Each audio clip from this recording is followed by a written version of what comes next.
24번입니다. 노동시장에서 임금 격차에 관한 설명으로 옳지 않은 것은 기본적으로 노동시장에서 임금은 노동의 수요와 공급이 일치하는 수준에서 결정이 됩니다. 그래서 균형에서 노동은 한 개의 생산물에 해당하는 만큼 보수를 받게 된다는 것을 우리는 신고전파 분배 이론이라고 하고, 그래서 노동소득을 임금률 곱하기 노동량이라고 할 때 이 임금률이 노동의 한계 생산물로 결정된다는 것입니다.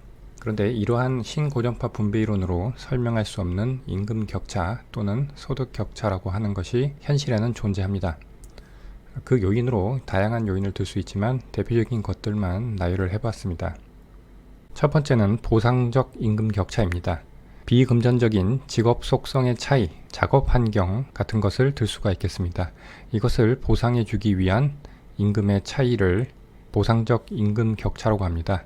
이것에 따라서 현실에서 임금 격차가 발생하게 되는데, 주간 근무자와 야간 근무자 간의 근무 환경 조건에 따른 차이를 보상해 주기 위한 임금의 차이, 또는 위험한 건설 현장에서 작업하는 사람과 사무실에서 근무하는 사람 간의 작업 환경 차이를 보상해 주기 위한 차이 등이 바로 보상적 임금 격차가 되겠습니다. 두 번째는 인적 자본입니다. 인적 자본은 교육이나 직업훈련 같이 사람에 대한 투자가 축적된 차이를 의미하는데, 이 차이에 따라서 좀 더 고등교육을 받은 사람에 대해서 임금이 더 많이 지불된다는 것을 우리는 현실에서 발견할 수 있습니다. 따라서 인적 자본 차이에 따라서 숙련 노동자와 비숙련 노동자 간의 임금의 차이가 현실에서 발생하게 될 수 있습니다. 이것은 한 개의 생산물의 차이가 인적 자본의 차이에 의해서 발생할 수 있기 때문에 신고전파 분배 이론으로도 설명할 수 있는 측면이 있기도 합니다. 세 번째는 타고난 능력이나 개인의 노력 그리고 운에 의해서 임금 격차가 발생하기도 합니다. 이것은 계량적으로 수치하기 어려운 요인에 의해서 발생하는 임금 격차를 설명하는 것들입니다. 네 번째는 이 두 번째 인적 자본에 있는 이 교육에 대한 것인데, 인적 자본 이론에서는 교육이 근로자의 생산성을 결정한다는 전제가 있다면, 이 교육의 신호 기능에서는 교육의 차이가 노동자의 생산성 차이를 가져온다는 점에 초점을 둔 것이 아니라 노동자의 생산성, 능력에 관한 신호를 보내는 역할만 한다고 보는 견해입니다. 그래서 고용주 입장에서는 노동자의 능력에 대해서 알기가 어렵기 때문에 이러한 노동자의 교육 수준에 따라서 노동자의 유형을 판별해서 임금을 차별해서 책정하게 됩니다. 그 다음 차별적 임금 격차입니다. 이것은 소비자, 고용주 또는 정부에 의한 차별이 존재할 때 임금 격차가 발생하는 경우를 설명하고 있습니다.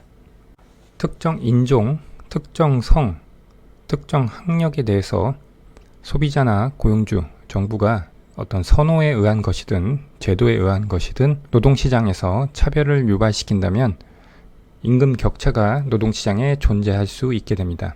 그래서 이렇게 여러 가지 요인으로 신고전파 분배 이론으로 설명이 안 되는 임금 격차가 나타날 수 있는 요인들을 살펴봤습니다.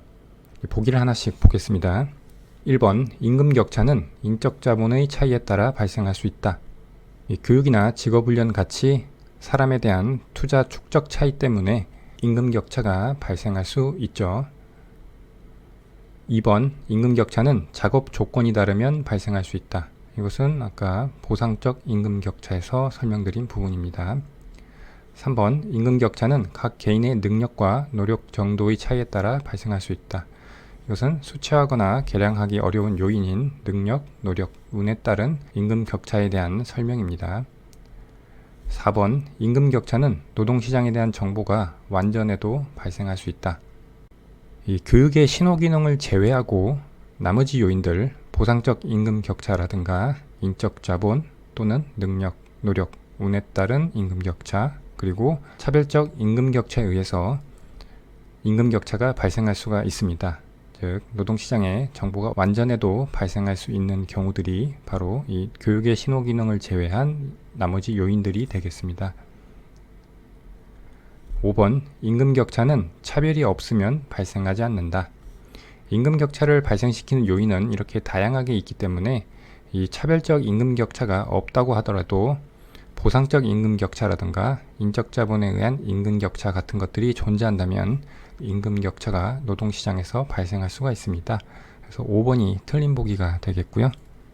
따라서 이 문제는 5번이 답이 되겠습니다. 마지막 25번입니다. 총 인구 200명, 15세 이상 인구가 100명, 비경제 활동 인구 20명, 실업자 40명인 A국이 있습니다. 이 A국의 경제 활동 참가율, 고용률, 실업률을 구하라는 문제입니다. 이 문제는 고용과 실업, 취업에 대한 아래의 이론적 내용에 문제에서 주어진 수치를 대입해서 구하면 되는 문제가 되겠습니다. 간략하게 살펴보면 총 인구는 생산 가능 인구와 비생산 인구로 나눌 수가 있습니다. 이 생산 가능 인구는 15세 이상 인구를 의미합니다. 그리고 이 생산 가능 인구는 다시 구체적으로 나누면 경제활동 인구와 비경제활동 인구로 나눌 수가 있습니다. 비경제활동 인구는 주부나 학생, 구직을 단념한 사람 등으로 구성되어 있습니다. 그리고 경제활동 인구도 다시 쪼갤 수가 있는데 취업자와 실업자로 쪼갤 수가 있습니다. 이렇게 기본적으로 전체 인구를 이 취업자와 실업자 단위까지 쪼갤 수가 있고, 이러한 자료를 가지고 다음과 같은 고용 상황을 나타내는 지표들을 구할 수가 있습니다.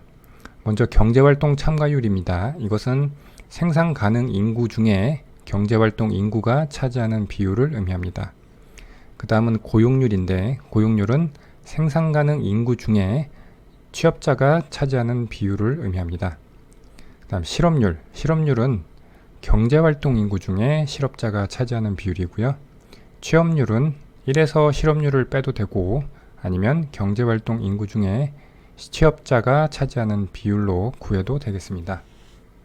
문제에서 주어진 수치를 하나씩 대입해 보겠습니다. 총 인구는 200명이죠. 그리고 생산 가능 인구가 여기 100명이 되겠습니다. 그러면 비생산 인구는 100명이 되겠죠.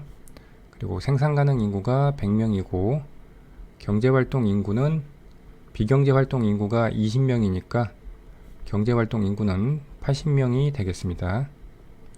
그리고 경제활동 인구가 80명이고 실업자가 40명이죠. 그러면 취업자도 40명, 실업자 40명이 되겠습니다.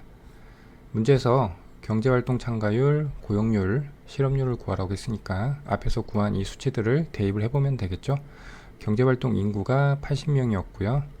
생산 가능 인구는 100명이었습니다. 그럼 얘는 80%가 나오겠네요. 고용률은 취업자가 40명, 그리고 생산 가능 인구는 100명이었죠. 이것은 40%가 되겠습니다. 실업률은 실업자가 40명, 경제활동 인구 80명이죠. 이것은 50%가 되겠습니다. 그래서 문제에서 묻는 순서대로 80%, 40%, 50%가 나와 있는 4번이 답이 되겠습니다.